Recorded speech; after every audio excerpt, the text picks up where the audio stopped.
These are the GHOSTGLIDES Nylon66 skates, a very special skate that offer a uniquely controlled performance profile as opposed to the performance profiles you get from traditional material skates. Unlike the Cyclone dots I covered a couple weeks ago, the 66 skates are a very unique skate as they're made out of nylon, a material I haven't seen used for a mouse skate until now. They're also very uniquely shaped compared to traditional dot skates, and these unique attributes allow the 66 skates to perform unlike any skate I've reviewed here on the channel before. But as we've seen many times before, the more unique a skate is, the more potential issues there are with their usage and performance, so while on paper the 66 skates look amazing, their actual use case isn't exactly as advertised. But in today's episode of the mel0n review, we're going to talk all about the pros and the cons of the GHOSTGLIDES Nylon66 skates, and see whether the skate's unique attributes work for or against them. But before we dive in, I wanted to say a big thank you to Potent Gaming, who was kind enough to send over the Nylon66 skates for review. They were also kind enough to send over the Vortex skates, which are another very unique set of skates that I'll be covering very soon. So if you want to learn more about the GHOSTGLIDE Vortex skates, be sure to get subscribed. But without further ado, let's go ahead and get right into today's episode of the mel0n review. In terms of pricing, each set of the 66 skates retails for 20 Canadian dollars, about $15 USD. There are only dot skate versions of the nylon skates currently. There are no full-size or pre-cut sets available. The skates come in the same envelope-style packaging as the Cyclones did, and inside we have a sheet of 40 66 dot skates. We also have a single included alcohol wipe and a little info card with a QR code that links to the GHOSTGLIDES Discord. And just as I said when I reviewed the GHOSTGLIDES Cyclones, I would love to see GHOSTGLIDES use the back of the welcome card, which is currently blank, to have a more in-depth installation guide here instead of this little blip on the back of the packaging, as it would be much easier for customers to understand the process properly with some pictures to guide them, for example like X-Ray Pad does with their skates. To install the dots, we'll use the same process that we used for the Cyclones. Simply remove your existing skates entirely. If you have full-size stock skates on your mouse, make sure to remove both layers if they happen to be a dual layered skate. Use the included alcohol wipe to remove any leftover adhesive on the skate cutouts and let that evaporate away, and then you can go ahead and install your 66 dots. Due to the 66's larger sizing, you can't install as many on your mouse as you could with smaller dot skates. Because of this, I'd recommend using 4 to 6 on smaller mice and 6 to 8 skates on larger mice, but the actual number of skates you can install will vary from mouse to mouse. Just keep in mind that the fewer dots you use, the faster the mouse is going to feel, and conversely, the more dots you use, the more controlled they will feel. Just be sure not to use too many dots, as the more you use, you'll get more diminishing returns in terms of performance. Because of this, I'd recommend sticking between the 4 to 8 dot skate range, but again, this is up to personal preference and this will vary from mouse to mouse. But whatever number of skates you end up using, just make sure that the skates are positioned evenly and that you use the same number of skates on both the top and the bottom of your mouse. Now, as I mentioned earlier, the 66 skates are shaped quite differently from the more traditional dot skates we've covered before, like the Cyclones and the X-Ray Pad Obsidian dots, for example. Generally speaking, dot skates will measure anywhere from 6 to 6.5 millimeters wide, but the 66 skates are much wider, measuring in at 8 millimeters wide with a 0.8 millimeter thickness. Now, I've covered some wider skates on the channel before, such as the X-Ray Pad donut skates, but with those skates in particular, due to their 9.5 millimeter width, there were a lot of compatibility issues with those skates and mice, as they were too big to fit in a lot of mice's skate channels, and I was concerned that the 66 skates would have a similar issue due to their wider width, but thankfully, because they're only 8 millimeters wide, they're just small enough to fit inside a lot of mouse's skate cutouts, and I didn't have nearly as many compatibility issues as I did with the X-Ray Pad donuts, but they still have some compatibility issues in terms of their height, and as such, they're not going to be as universally compatible as traditional dots would be, but I'll talk more about this in a moment. In regards to the 66 skates material, as I mentioned earlier, they're made out of nylon, a material I've never seen used in a mouse skate until today. Now, nylon has some unique benefits in terms of performance, which I'll talk more about in a moment,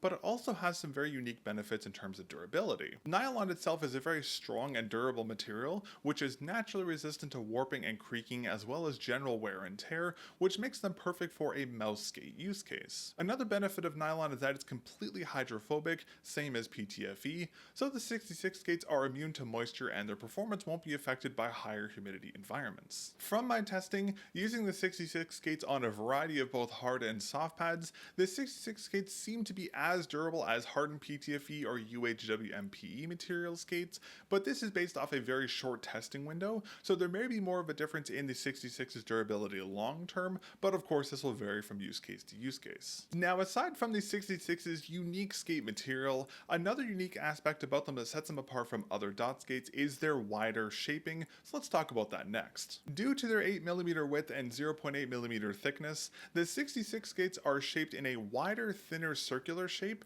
a stark difference from the taller cylindrical shapes we commonly see on other dot skates. Another interesting aspect that differentiates the 66 from other dot skates is their surface. Instead of the more rounded convex surface that we commonly see on other dot skates, like the Cyclones for example, the 66 skates are almost completely flat with a very slight convexness to their surfacing. The only skate I can really compare the 66's unique shaping to would be the Unusual Weight Esports Silver Fox skates, but even compared to them, the 66's are still much flatter, the flattest skate I've ever covered here on the channel. But while the surfacing is very unique, one trait that the 66's do share with other dot skates is that they have the same convex base. The depth of the base is a little shallower than it was on the Cyclones, being more akin to the convexness we saw on the bottom of the Extrapad Obsidian skates, but they still have a convex base nonetheless. Now when it comes to MEL's compatibility, as I mentioned earlier, while the 66 skates are compatible with more mice than wider donut skates are, due to their unique sizing and shaping, they still have several compatibility issues, not only with mice but also with Mousepads. Now I'll talk about the Mousepad issues in a moment, but let's focus on the mice first. Now to be fair to GHOSTGLIDES, on the 66's product page they do have a disclaimer stating that the skates are designed for flat based mice and not for mice with deeper skate channels, but this disclaimer doesn't tell the whole story. While the 66 skates are compatible with more mice than the donut skates are, as I just mentioned earlier, their 0.8mm thickness causes them to be too short for many mice's skate cutouts. As such, on mice like the OGM Pro V2, OGM Cloud V2, Hitscan Hyperlight, Pulsar X2 series, Zowie U2, and many more, the 66's aren't tall enough to prevent the base of the mouse from making contact with a mousepad surface. This is one big area where donut skates have an edge over the 66's, as they're taller and have more surface areas, they don't have the bottoming out issues that the 66 skates do. The 66 skates are usable on mice with very thin skate cutouts such as the Vanter Thrash, or mice with flat bases like the GHOSTGLIDES HTR, but the list of mice that they're compatible with is significantly shorter than the list of mice that they're not compatible with. Now to be clear, this bottoming out issue isn't entirely unique to the 66 skates, as we've seen similar issues happen with other flatter dot skates like the Unusual Weight Sports Silver Fox skates for example, but when you compare the 66 skates to taller dot skates like the GHOSTGLIDES Cyclones, the Cyclones don't have the bottoming out issue and are universally compatible with all mice, so the 66's mouse compatibility is not only somehow worse than traditional dot skates, it's also worse than donut skates in pretty much every area, which is very disappointing to see. Keeping in theme with compatibility issues, let's talk about the 66's Mousepad compatibility next. Now despite the 66 skates being around 2 to 2.5mm wider than your traditional dot skates, they're still dot skates at their core, so they have the same Mousepad compatibility issues as all other dot skates do. As such, the 66 skates are usable on nearly every kind of fabric pad, as due to the skate's thinness they don't stand out from the mouse's base enough to prevent it from bottoming out on most fabric pads. The only exception to this is on mice like the Vanter Thrash and GHOSTGLIDES HTR, where the skates stand out slightly more, enough for them to prevent the aforementioned mice from bottoming out on pads like the Focus, Ambition, and LGG Saturn Pro Firm, but even then the experience is less than ideal compared to smaller, taller dot skates. Now given the myriad of compatibility issues I faced here with the 66 skates, I did try a rather unorthodox method of using the skates by installing them outside the mouse's skate cutouts on the bottom of the mouse, like I did here on my Sora V2. Now this actually did significantly improve the bottoming out issues I had on fabric pads to a degree, allowing the 66 skates to be used on medium firmness pads, but due to the unorthodox placement, this caused a lot of LOD issues as my mouse couldn't track properly on 0.7 and 1mm LOD, so I had to bump the mouse's LOD to 2mm, but even on the highest LOD setting I still ran into a lot of compatibility problems. So while this unique installation method did improve the 66's mouse compatibility to a degree, any benefits from this methodology are nullified by the numerous LOD issues. There is a silver lining here, as while the 66's compatibility with fabric pads was extremely poor, their compatibility with hard pads is significantly better, as well, they're hard pads, so there's not going to be any softness to deal with, which allows the 66 skates to be fully compatible with all hard pads, but again, only when using mice with shallow enough skate cutouts for the 66 skates to stand out from the bottom of the mouse's base, enough to prevent the base from rubbing against the pad surface, which, as I talked about earlier, was a very short list of compatible mice. So while the 66 skates are usable on hard pads, again, their mouse compatibility issues significantly hamper their usage here as well. Alright, next up, let's talk about the 66's performance profile. According to GHOSTGLIDES product page for the 66 skates, these skates are advertised as having a silky smooth glide with a slightly higher friction coefficient than PTFE. It's also specified on the product page that the 66s are designed to be used on fabric pads, which I found kind of ironic given the myriad of compatibility issues we talked about earlier. Over my testing, the 66 skates do perform as advertised, and they have a smooth and controlled glide with a higher friction coefficient than you'd find on most 100% PTFE skates. This is due to the nylon material being a higher friction material than PTFE, and because of their unique material and shaping, I would classify the 66 skates as a controlled skate, as they're more controlled than the balanced control performance profiles we found on the GHOSTGLIDES Cyclones and the X-Ray Pad Obsidian skate. Of course, this controlled performance profile will slightly be altered depending on what kind of pad you're used on, but they'll still feel very controlled on most pad types. In terms of the 66's performance, when it comes to fabric pads, the 66s are interesting to say the least. Due to all the pad compatibility issues I just talked about, while under some very specific use cases the 66s are usable on some medium firmness pads, I'm only going to be talking about their performance on hard firmness pads, as the skates were most usable, and I use that term very loosely, on that pad type, and I ran into the least compatibility issues on this pad type. Now for my testing here, I used 8 of these 66 skates on my Vancer Thrash, and I played around 40cm per 360. On hard firmness speed pads such as the IKEA V2, the 66 skates performed quite well, but due to the pad's speed focused nature, the skates did feel much faster, more akin to the balanced control performance profile we saw in the Cyclones, but still well performing across the board. On speed pads, the skate felt the best for tracking and dynamic aiming, decent for static and flicking aiming as well, but the speed focused nature of the pad did cut down on the 66's stopping power quite significantly, so the skate's natural initial dynamic and braking frictions were significantly reduced, but they still felt controlled at the end of the day compared to 100% PTFE skates. But from my testing, I found them to be best suited for tracking and dynamic aiming when used on hard firmness speed pads. On hard firmness hybrid pads like the Focus Ambition and Razor Strider, the 66s felt their best in my opinion, and the skate's controlled performance profile perfectly complemented the hybrid nature of those pads, and as such, the skate's initial dynamic and braking frictions were higher than they were on speed pads, which made the skates feel more balanced in terms of their overall control. As such, they felt well optimized for both static flicking, tracking, and dynamic aiming. The skates were definitely more controlled than they were on speed pads, but not to an unusable degree, which gave them a more balanced performance profile, if that makes sense. And lastly, in terms of hard firmness control pads such as the Lethal Gaming Gear Saturn Pro Firm and the Coruscant Samurai, the 66 skates were usable, but their controlled performance profile was heavily amplified on this pad type to such a degree that the skate's initial dynamic and braking frictions were too high in some cases to be usable, very reminiscent to how the Obsidian Pro skates felt when used them on fabric pads with their insanely high friction coefficients. This made the 66 skates perform amazingly for static and flicking performance, but less so for more dynamic and tracking performance. So while the 66 skates do perform well on hard firmness fabric pads, they're best suited for speed and hybrid pads in my opinion, as the skates felt too muddy on more controlled focus soft pads, and while the skates do perform well on those pad types, their performance is overshadowed by their myriad of compatibility issues, which just makes them hard for me to recommend as they're just too difficult to use. Next up, let's talk about the 66's performance on hard pads. As I mentioned earlier, since hard pads are hard, there aren't as many compatibility issues on this pad type as they were on fabric pads, and in my opinion, the 66 skates performed the best overall on this pad type. For my testing here again, I used 8 of the 66 skates on my Vancer Thrash, and I played at 40cm per 360. From my testing using the 66s on the Serapad Kin, Lock-On Harut, Glassworks Skizemi, and Skypad 3.0, due to their nylon material and large and flattened surface area, the 66s still felt controlled, but because Glassworks glass is a lower friction surface than most fabric pads, the skates felt much faster, similar in feeling to how the 66s felt when used on the IKEA V2, but a little faster. Because of this,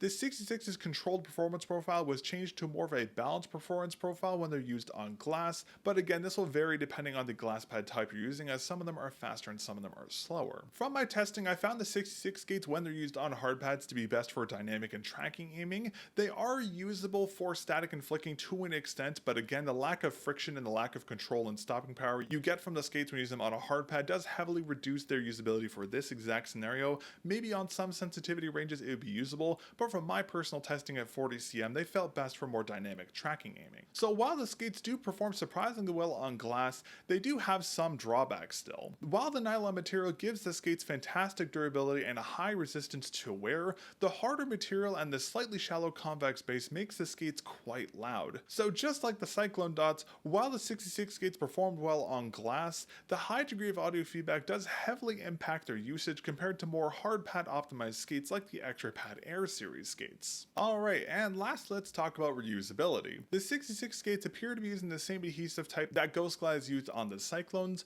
which means that the skates also have the same fantastic reusability as those skates. I was able to move my 66s between several mice without issues. I will say the adhesive did get a little less sticky the more I moved them around, but they still anchored themselves to all of my mice without issue. But due to their harder material and thinner shaping, they can be kind of hard to remove sometimes, so you may need to use a pry tool like a flathead screwdriver or a dedicated skate removal tool to actually remove them, but seeing as you won't be moving the 66 skates between mice as much as I was, I doubt this would be a major issue. Well, in closing, overall the GHOSTGLIDES Nylon66 skates are interesting. I don't really know what to think of these skates, to be completely honest, as they aren't very compatible with most soft pads, even though that's the pad type they're supposedly designed for. And while they do perform surprisingly well on speed and hybrid fabric pads, their compatibility is frankly abysmal overall, as they're only usable with hard firmness pads and some medium firmness pads in some very specific situations. The skates' mouse compatibility is also quite poor, as they are too thin to be usable with most mice, which even further hampers their overall usability. In my opinion,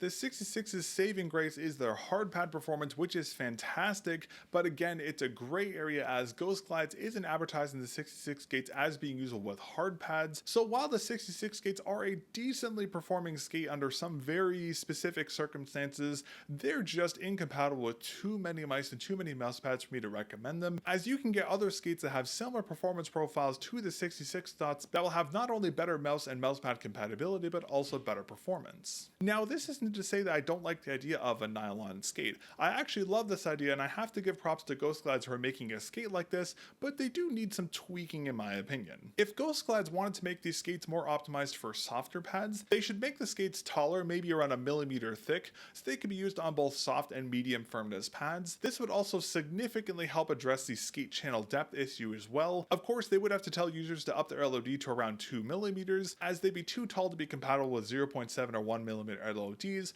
but their overall performance, especially on fabric pads, would be vastly improved. Or on the other hand, if they wanted to make the 66 skates more optimized for hard pads, they could keep their current shaping and sizing, but just add a layer of SMPF foam like we saw on the Unusual Way Sports Silver Fox skates and the Extra Pad Air series skates due to their skates, to reduce the level of audio feedback heard from the 66 skates. That change alone would make the 66 skates significantly better for hard pads, but I would still like to see the skates be a little taller as well. On the topic of hard pads, I also think that GHOSTGLIDES should be advertising the 66's hard pad performance on their product pages, as their designed soft pad performance profile is abysmal from my point of view, and you'll have a much better experience using the 66 skates on hard pads, which is again currently a bit of a gray area because GHOSTGLIDES isn't giving us any details about that performance. So I would love to see GHOSTGLIDES add some performance specs for hard pad usage on the 66's product pages. That would be a welcome change. But at the end of the day, just like the Cyclones, the 66s are too expensive and have too many downsides compared to other skates on the market for me to recommend them.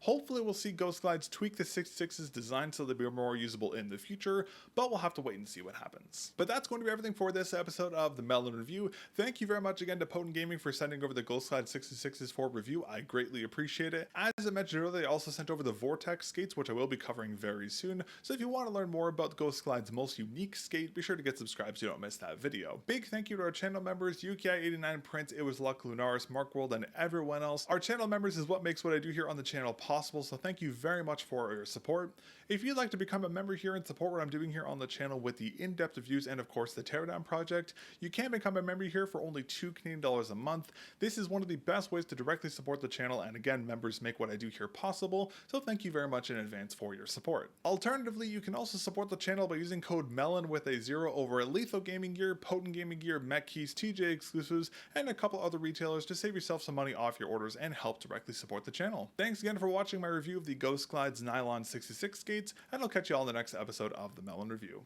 Peace.